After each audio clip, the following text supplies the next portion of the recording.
गर्मियां आ चुकी हैं और बढ़ते टेम्परेचर के साथ अस्थमा पेशेंट्स को बहुत सारी दिक्कतों का सामना करना पड़ता है।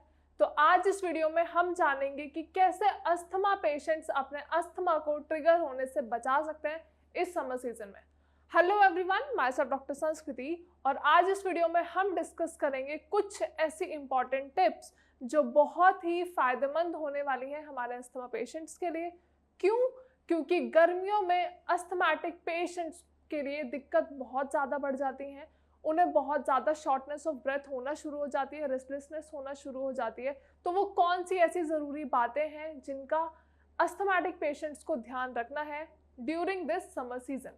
अब मुद्दे की बात क्या है कि क्यों गर्मियों में ही हमेशा अस्थमैटिक पेशेंट्स को प्रॉब्लम होती है, सर्दियों में क्यों नहीं होती?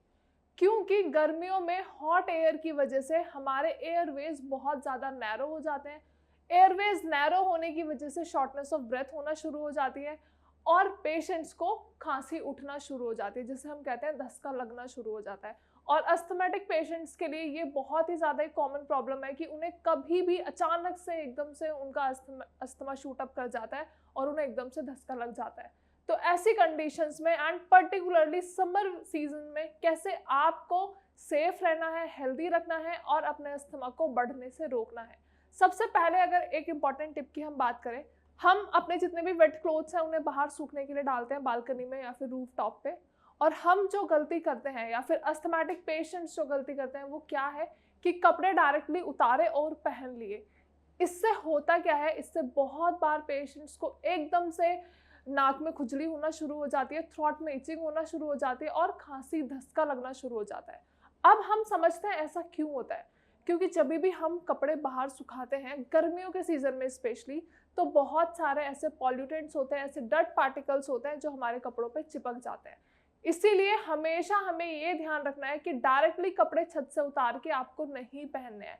सेकेंड इंपॉर्टेंट टिप अगर हम बात करें, दैट इज स्टे हाइड्रेटेड। अब स्टे हाइड्रेटेड से मेरा कहने का मतलब ये है, हम पानी जनरली सभी पीते हैं, लेकिन अस्थमैटिक पेशेंट्स को ये ध्यान रखना बहुत ज़्यादा ज़रूरी है। और साथ ही साथ उन्हें ये भी ध्यान रखना है कि वो हमेशा अपने पानी की बॉटल अपने साथ रखें, क्योंकि गर्मियों के सीज़न में गर्म हवा की वजह से आपको कभी भी एकदम से अटैक आ सकता है, अस्थमा अटैक आ सकता है, जिसकी वजह से कंडीशन बहुत बार मैनेजेबल नहीं होती है।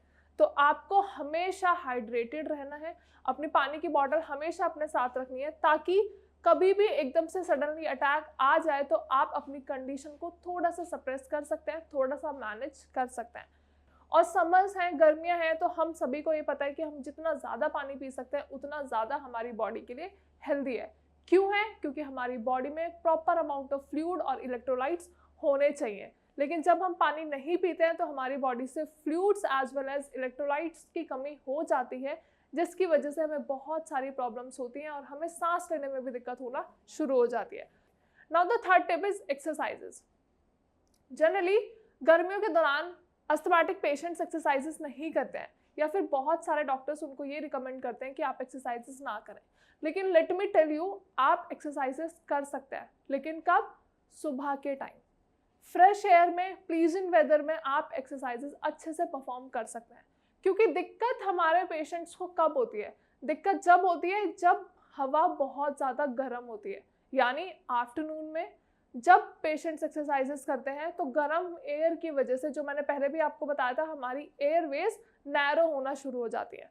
और जब बॉडी में सांस ही कम होगी तो बॉडी इतनी एफिशिएंटली वर्कआउट नहीं कर पाती है। तो हमें हमेशा ये ध्यान रखना है कि आप जो भी एक्सरसाइजेस करते हैं, रनिंग, जॉगिंग या फिर स्विमिंग, वो सब आपको मॉर्निंग के टाइम करनी है। अपनी एक्सरसाइजेस का सारा रूटीन आपको मॉर्निंग में शिफ्ट कर लेना है। रेदर देन दिस, आप अगर एक्सरसाइजेस करना भी चाहते हैं तो फिर आप अपना स्केड्यूल शाम की तरफ शिफ्ट करेंगे। यानी हमारी फर्स्ट प्रेफरेंस तो हमेशा मॉर्निंग एक्सरसाइजेस ही रहेगी, लेकिन समहाउ अगर पेशेंट्स नहीं कर पाते हैं तो आप वो एक्सरसाइजेस शाम में करेंगे। ध्यान ये रखना है कि आप दिन में कोई एक्सरसाइज ना करें। Now the next important tip is fruits and vegetables. हम सभी को पता है समर्स में variety of fruits and variety of vegetables available होती है, लेकिन अस्थमैटिक पेशेंट्स के लिए ये ध्यान रखना बहुत ज़्यादा ज़रूरी है कि आप वो फ्रूट्स एंड वेजिटेबल्स कैसे अपनी डाइट में इंक्लूड कर रहे हो। कहने का मतलब है, आप जब भी कोई भी फ्रूट्स लेते हो या फिर कोई भी ऐसी वेजिटेबल लेते हो जो आपको रॉ खानी है, तो आपको हमेशा वेजिटेबल्स एंड फ्रूट्स को अच्छे से वॉश करना है। ये हम सभी को पता है, अच्छे से वॉश करके खाना चाहिए, लेकिन अस्थमैटिक पेशेंट्स के लिए ये बहुत ज़्यादा इंपॉर्टेंट क्यों है ये हम अभी समझेंगे। जब भी हम फ्रूट्स एंड वेजिटेबल्स डायरेक्टली लेके खाना शुरू कर देते हैं, उससे होता क्या है, बहुत सारे ऐसे हैंड्स हैं जो उन फ्रूट्स पे लगते हैं, या फिर बहुत सारे ऐसे एलर्जिक एजेंट्स हैं, पेस्टिसाइड्स हैं, इंसेक्टिसाइड्स हैं जो उन फ्रूट्स एंड वेजिटेबल्स पे यूज़ होते हैं। तो ये जितने भी पॉल्यूटेंट्स हैं ये हमारे अस्थमैटिक पेशेंट्स के लिए प्रॉब्लम क्रिएट कर सकते हैं और अस्थमा को ट्रिगर कर सकते हैं।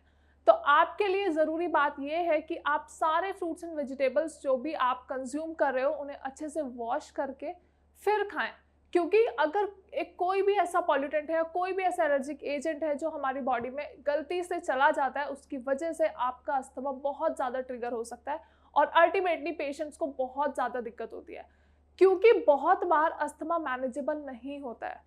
तो बेटर यही है कि हम पहले से प्रिकॉशंस ले लें, पहले से कुछ ऐसे प्रिवेंटिव मेजर्स ले लें जिससे कि हमारी दिक्कत और ज़्यादा बढ़े ना। अब आखिरी टिप की अगर हम बात करें, स्टे इंडोर, मतलब आपको ज़्यादा से ज़्यादा कोशिश करनी है कि आप घर के अंदर ही रहें, क्योंकि बाहर बहुत ज़्यादा गर्मी है और गर्मी के कारण जो भी हमारे एयर पॉल्यूटेंट्स हैं, जो भी डस्ट पार्टिकल्स हैं, वो हमारे अस्थमा को और ज़्यादा ट्रिगर कर सकते हैं।